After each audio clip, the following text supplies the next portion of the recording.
그러니까 단순히 지난 11.6 재보선 서울시장 선거의 결과가 이명박 정부와 한나라당의 패배만을 의미하는 것은 아니다 그렇게 생각합니다. 그런데 왜 이제 2030에서 지금 2040 이렇게 말할 정도로 40대조차도 2배 이상의 차이로 이제 박원순 후보를 지지했단 말이죠. 그러니까 이것은 좀 입체적으로 볼 필요가 있습니다. 이 선거는 대통령과 한나라당도 패배한 선거였고 민주당도 패배한 선거입니다. 제가 보기에는 그 당시 국민참여당, 민주노동당과 같은 작은 정당도 패배한 선거고요. 그러나 패배의 의미는 각각 좀 다르겠죠. 그러니까 우선 1차적으로는 이명박 대통령의 완전한 불통 정치, 실정에 대한 분노, 이게 이제 기본적으로 있었고요. 거대 집권 여당이 이런 불통 정치를 바로잡지 못하는 데 대한 비판.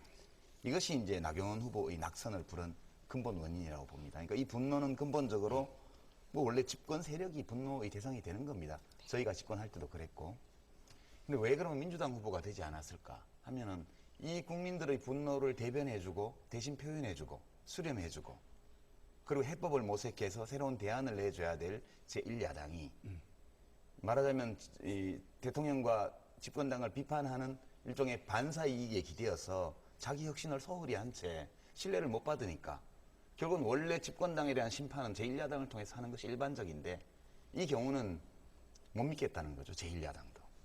그러니까 오히려 시민사회 쪽에서 나온 어떤 개인에게 안철수 씨의 후원을 받는 시민운동가 박원순에게 다 쏠려버린 겁니다. 그러니까 이것은 입체적으로 보면 대통령과 이 여당은 이 잘못된 실정과 불통 정치에 대한 심판을 받은 것이고 제1야당과 다른 작은 정당들은 이 거대 여당과 대통령의 실정을 제대로 이렇게 견제하지 못하고 대안을 제시하지 못하는 그 능력 부족에 대한 심판을 또한 받은 것이고 우리 정치하는 사람들은 그 심판의 날에서 누구도 자유롭지 않았다. 저희는 그렇게 판단합니다. 저도 뭐 저희 유 대표님 말씀에 거의 뭐 많은 부분 동의를 하는데 이명박 정부가 소통이 부족했다는 것에 대해서는 그건 인정을 어느 정도 하지 않을 수가 없습니다. 그렇지만 이 집권 4년차 신드롬이라는 게 있거든요.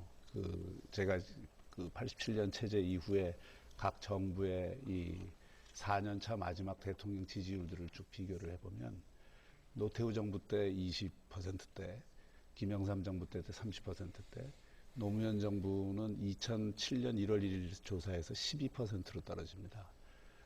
그리고 우리 지금 그 이명박 대통령도 지금 30%대에 머무르고 있거든요. 이게 저는 하나는 이 그 5년 단임제의 구조적인 한계가 있다. 이걸 또 우리 하나 지적하지 않을 수가 없습니다. 5년 단임제의 가장 큰 문제는 뭐 이게 5년 단임제 아니라도 마찬가지입니다만은 대통령 선거가 끝나는 날부터 다음 대통령 선거가 시작이 됩니다. 그리고 이 정권의 실패가 야당의 성공을 보장해주는 가장 확실한 수단이 되거든요. 그러니까 이런 메커니즘을 극복하지 못하면 정말 그 국민들이 원하는, 국민들이 제일 싫어하는 게 싸우지 말라는 건데 이 싸움의 정치가 이런 구조화에서 과연 극복이 될 수 있겠느냐 하는 문제를 좀 근원적으로 하나 짚고 싶고요.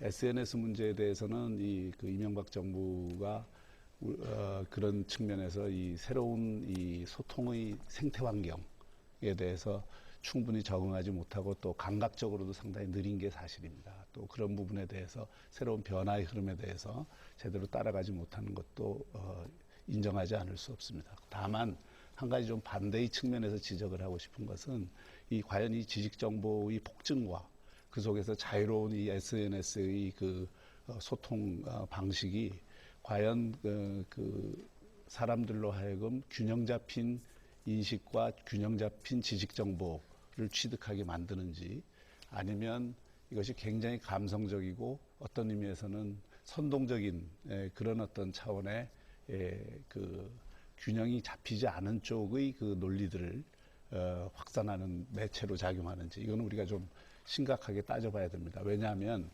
저희가 여러 가지 이제 학문적 조사를 통해서 보면 사람들이 지식 정보를 취득하는 방식이 지금 많은 사람들이 자기가 보고 싶고 듣고 싶어하는 부분에 상당히 치우쳐져 있는 것을 발견을 합니다. 그러니까 예를 들어서 보수적인 어떤 인식을 가진 사람들은 보수적인 그 매체를 통해서 제공되는 지식 정보의 틀에 빠져 있고 또 그렇지 않은 부분에서는 또 좀 진보적인 또는 좌파적인 그런 쪽에서는 그런 쪽의 지식 정보에 이 함몰이 돼 있는 경향이 학문적 조사에서도 뚜렷하게 나타나거든요.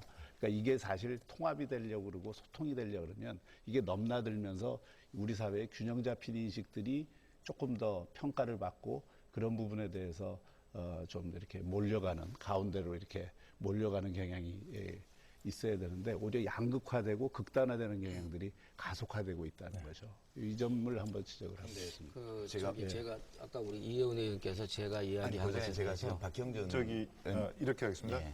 좀 전에 유시민 대표가 먼저 발언 신청을 하셨기 때문에 아, 기회를 그래요? 드리고 네. 전 의원께 바로 드리겠습니다. 예, 제가 박형준 의원님, 저 수석님, 수석이라고 하죠. 한번 수석은 영원한 수석이니까. 이제 학술적으로 보면 굉장히 옳은 말씀이라고 저는 생각해요. 그런 분석이. 근데 이제 제가 토론 나오면서 기대했던 거는 대통령 참모로서 조금 이런 문제를 말씀해 주시면 더 좋지 않을까 하는 기대를 좀 가지고 나왔는데요. 그 5년 단임제가 가지고 있는 구조적인 문제 이런 거 있습니다. 저희도 겪어봤으니까 잘 알죠. 제가 2007년 12월 대통령 선거 때 대포집 토크라고 이제 하면서 그 당시 이제 지난번 대표였던 홍준표 의원이 같이 토론에 나오셔서 물어봤어요. 제가 한나라당이 집권하고 싶은 것은 이해를 하겠는데 그렇게 해서 권력을 잡아서 그걸 어디다 쓰시려고 그러냐, 그걸로 뭘 하고 싶으냐고 여쭤봤어요. 홍준표 의원께서 그때는 대표가 되기 전인데 잠시 생각하더니 아니 뭐 누가 해도 노무현 대통령보다는 잘할 것 같아요. 그래서 우리가 권력 잡으려고 그래요. 그렇게 말씀하세요. 그래서 내가 대통령 탓을 막 할 수 있을 때가 행복한 겁니다. 한번 잡아서 해보세요. 근데 지금 제가 홍준표 대표를 대표 시절에 만났으면 뭘 잘하신 게 더 있는지를 한번 여쭤보고 싶었는데 기회가 없이 지나갔어요. 근데 그런 단임제의 구조적인 문제도 있지만 저는 이제 이명박 대통령의 참모들이 참 잘못했다고 생각해요. 그러니까 대통령께서 가난을 나라가 구제는 못해도 위로는 해줄 수 있잖아요. 그렇잖아요. 그러니까 모든 게 다 대통령 탓은 아닌데 국민들도 알죠. 대통령이 애를 써도 일자리 잘 안 늘어나고 경제가 어렵다는 거 아는데 그래도 해결은 못해줘도 위로라도 할 수 있잖아요. 근데 대통령께서 예컨대 내가 대통령일 때 경제위기가 2번이 나와서 다행이다 이런 말씀 하시면 그걸 누가 공감을 하겠어요. 그죠? 그러니까 아무리 여건이 어려워도 내가 참 좀 더 잘했어야 되는데 국민들에게 미안하다 이렇게 말하면 국민들이 위로를 받을 거예요. 근데 나처럼 유능한 대통령이 있어서 경제위기가 2번이나 와도 국민들이 안 굶어 죽었다는 식으로 이야기를 하니까 이게 기본적으로 소통이 안 되는 거예요. 그러니까 이 대통령의 업적이 좋으냐 나쁘냐 공과가 얼마나 있느냐와 무관하게 자기 자신이 펼친 국정에 대한 대통령의 태도 자체가 국민들이 특히 젊은 사람들이 공감하기가 대단히 어렵게 해온 거거든요. 그러니까 제가 구조적인 문제가 있다는 것을 부정하는 것이 아니라 구조적인 문제는 문제대로 있다 하더라도 적어도 현 대통령께서 지난 4년 동안 국민들에 대해서 이렇게 해오신 말씀들이라는 것을 한번 짚어보면 도저히 공감을 할 수 없다는 걸 아마 우리 박현종 수석부터 아시게 될 거라고 생각해요. 아주 그 지적에 대해서도 뭐 뼈저리게 생각을 해야 된다고 생각하고요. 근데 제가 구조적인 한계라는 거는 노무현 정부 후반기에도 똑같은 비판을 받습니다.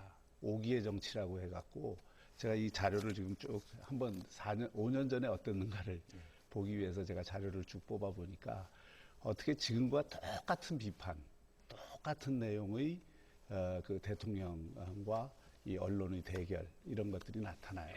제가 말씀드린 구조적인 거라는 거는 물론 뭐 대통령도 말을 잘못할 수 있고 또 이 잘못 전달될 수도 있고 그렇지만 그런 부분들을 둘러싼 이 환경 자체가 비슷한 양식으로 반복이 되더라는 거죠. 그걸 얘기를 하는 것이고요. 예, 예. 알겠습니다. 이제 전 의원 우리 박형준 이제 특보나 이혜원 의원님의 말씀도 일면 일리가 있다고 생각을 합니다. 그리고 제가 아까 말씀드리는 과정에서 민주당이 그러면은 뭐 트위터 유저나 SNS 사용자들로부터 지지를 받고 있다라는 이야기는 하진 않았죠. 기본적으로 이명박 정부가 한결같이 시종일관 일방통행식 불통 먹통형 국정 운영을 하다 보니까 국민들이 너무 갑갑하고 그것을 하소연할 데가 없다 보니까 SNS를 통해서 하소연을 하게 되고 그런 식으로 생각의 연대가 이루어지고 공감을 이루게 되고 그러다 보니까 우리나라의 그 트위터 유저들은 일반적으로 세계의 그 유저들의 그 응답률이 11%인데 우리나라 유저들은 80%라는 거 아닙니까? 그리고 또 정치 부분에 있어서의 그 응답률은 다른 부분의 응답률에 비해서 5배 내지 6배가 높은 것으로 이렇게 조사가 나온 것이죠. 그래서 이런 부분들에 대해서 아까 유 대표가 말씀하신 것처럼 기본적으로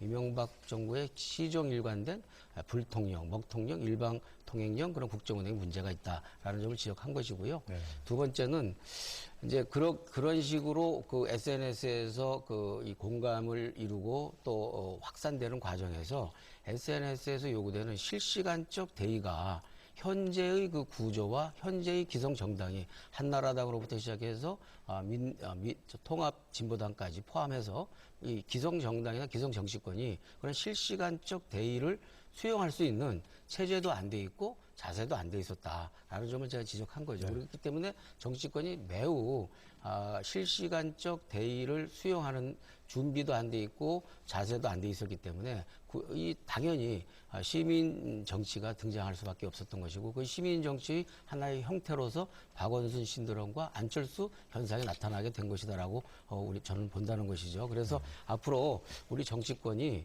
뭐 네가 잘했다 내가 잘했다는 문제가 아니라 어찌됐든 현재 이명박 정부가 국정을 앞으로도 1년간 책임을 질 것이기 때문에 그 부분에 있어서는 앞으로 좀 지금이라도 늦지 않았으니까 일방통행식 불통령 그 국정을 좀 소통령으로 바꿀 필요가 있다라는 점을 지적을 하는 것이고요. 또 우리 정치권은 저는 제 개인적으로 그렇게 생각을 합니다. 지금 엄중하게 이 정치권에 요구하는 어떤 변화와 보다 더 열린 자세의 수용 태도를 진짜 치열한 자기 반성과 성찰을 통해서 자기 혁신하고 그리고 전면적인 쇄신을 통해서 국민들의 여론을 그리고 국민들의 요구를 무한정 받아들일 수 있는 그런 개방형 열린 정당의 시스템을 만들어야 된다. 그런 취지로 말씀드린 거죠. 아니라 그러시면서 계속 또 한나라당과 이명박 정부의 불통 때문에 왔다고 계속 한나라당에만 책임을 돌리는 발언을 또 하신 거예요. 아니 그렇게는 안 그건 아니죠.